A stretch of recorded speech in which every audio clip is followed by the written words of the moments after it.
నేను మీ అభి.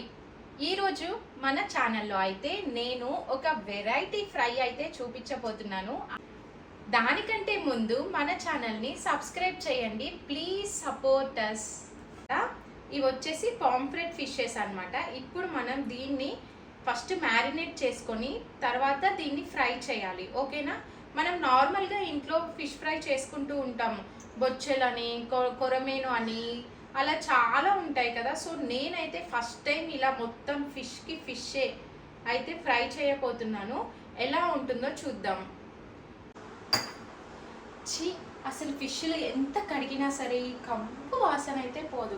అందుకే మనం దీనికి కల్లులుప్పు యాడ్ చేసి కొంచెం లెమన్ పిండి అయితే మనం వాష్ చేస్తే ఆ నీసు స్మెల్ అనేది రాకుండా ఉంటుంది. ఇవి ఆల్రెడీ వాష్ చేసిన ఫిషెస్ అండి. మళ్ళీ నేను ఒకసారి ఫైనల్గా వాషింగ్ కోసం అనేసి మళ్ళీ కొంచెం ఇలా కల్లులుప్పు అయితే యాడ్ చేసి, కల్లులుప్పు అంటే తెలుసు కదండో, ఈ క్రిస్టల్ సాల్ట్, ఓకేనా, యాడ్ చేసి అయితే మళ్ళీ ఒకసారి వాష్ చేద్దామనేసి. ఫిషెస్ని ఎంత బాగా వాష్ చేస్తే అంత మంచిదండి, ఎందుకంటే నీచు వాసన వస్తే మనం అస్సలు తినలేము. అందులోనూ ఇలా పెద్ద పెద్ద చేపలు అయితే మనం చాలా రేర్గా తింటాము. నీట్గా వాష్ చేసుకొని అయితే ఇప్పుడు పక్కన పెట్టుకున్నాను. ఈ ఫిష్ కూడా చూస్తున్నారు కదా, మనమైతే ఇలా ఘాట్లు పెట్టుకోవాలి ఈ ఫిష్కి, అప్పుడే మనకి లోపల కూడా మంచిగా ఉడుకుతుంది. ఇలా లోపలికి కూడా ఇలా పెట్టుకొని దాంట్లో ఏమైనా ఉంటే తీసేసుకోవాలి అన్నమాట. ఇది మనకి షాప్ వాళ్ళే చేసిస్తారు. ఇంకా తోకలు కూడా కట్ చేసుకోవాలి. చూసారా ఫిష్ ఎలా చూస్తుందో. నేను తీసుకున్న ఫిషెస్ అయితే ఆల్మోస్ట్ 1 kg ఉంటాయి.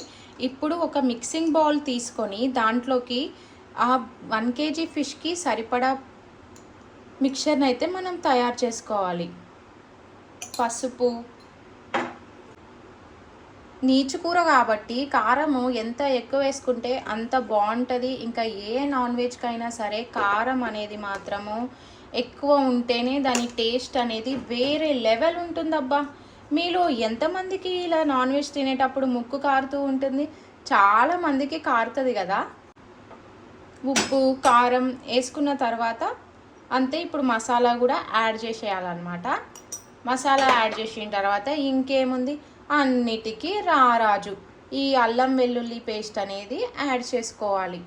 ఇది మనకి కొంచెం నీసు వాసన పోవడానికి కూడా హెల్ప్ అవుతుంది కాబట్టి. ఇంకా దీని తర్వాత వచ్చేసి మనము లెమన్ అయితే పిండుకోవాలి. చూసారా, ఇలా 1 లెమన్ని తీసుకొని నేను హాఫ్గా అయితే కట్ చేశాను.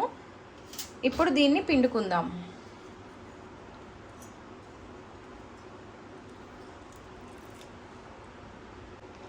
చివరిలో ఇలా ఏదో కొంచెం టేస్ట్ మారుతుంది కదా అని చాట్ మసాలా అయితే యాడ్ చేస్తున్నా. మరీ ఎక్కువ యాడ్ చేయకండి, ఇది పడని వాళ్ళకైతే మోషన్స్ అయ్యే ఛాన్సెస్ ఉంటాయి. సో ఇప్పుడు మీరు నైస్గా గంటె పెట్టి తిప్పకుండా మంచిగా ఇలా చేత్తో తిప్పండి. మంచిగా అవన్నీ కూడా మనం వేసినవన్నీ మంచిగా మిక్స్ అయ్యేలాగా. అప్పుడే మనం ఇలా ప్రేమతో కలుపుకుంటూ ఉంటే ఫిష్ కూడా ప్రేమగా దీన్ని తీసుకొని మనకి రుచికరమైన వంటనిస్తుంది అన్నమాట. చూసారా, దీన్ని చూస్తుంటే మన కారపొడిలాగా అట్లా గుర్తొస్తుంది కదా. ఇట్లా ఉన్నారా, లేకపోతే ఛానల్ని ఏమైనా సబ్స్క్రైబ్ చేస్తున్నారా? ఛానల్ని కొంచెం సబ్స్క్రైబ్ చేసి లైక్ కొట్టి ఆ పక్కనే ఉన్న బెల్ ఐకాన్ అయితే క్లిక్ చేయండి. మీరు మిస్ అవ్వకుండా ఇప్పటి నుంచి మన వీడియోస్ అన్నీ చూడొచ్చు. మీరు ఒకవేళ కలుపుకున్నది సరిపోదు అనుకుంటే మీరు మళ్ళీ కూడా కొంచెం యాడ్ చేసుకోవచ్చు. దాంట్లో అయితే ఏం ప్రాబ్లం అయితే ఉండదు. చూస్తున్నారు కదా ఎంత బాగుందో. ఇది మనం ఫిష్లకి పట్టిస్తే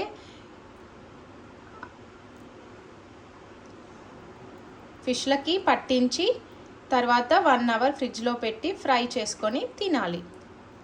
ఇది పట్టివ్వగానే అయిపోయింది అనుకోకండి, అసలు ట్విస్ట్ అనేది ఎండ్లో ఉంది. ఇంకా ఏం యాడ్ చేస్తే మనకు ఆ క్రిస్పీనెస్ అనేది వస్తుంది. ఇప్పుడు మనం ముందుగా వాష్ చేసుకున్న ఫిషెస్ని అయితే తీసుకొని దానికి మంచిగా ఈ మనం తయారు చేసుకున్న పేస్ట్ని అయితే పట్టించాలి. ఇలా కట్ చేసుకున్నాం కదా,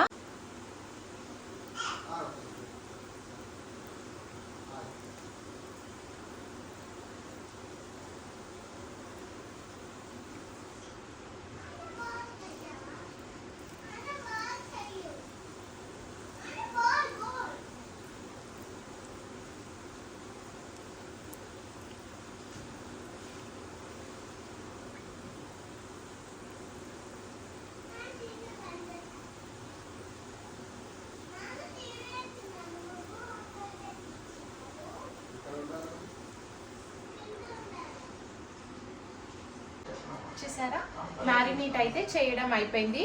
ఇక్కడితో వీడియో అయిపోయింది అనుకోకండి, ఏముంది ఫ్రై చేసుకోవడమే అనుకోవద్దు. ఇప్పుడు దీన్ని 1 అవర్ ఫ్రిడ్జ్లో పెట్టి తీసుకున్న తర్వాత అసలు ట్విస్ట్ అనేది ఉంటుంది. రియల్ క్రిస్పీనెస్ రావడానికి ఒకటైతే యాడ్ చేయాలి, అది ఏంటో మీరు వీడియో కంటిన్యూగా చూసి అయితే తెలుసుకోండి.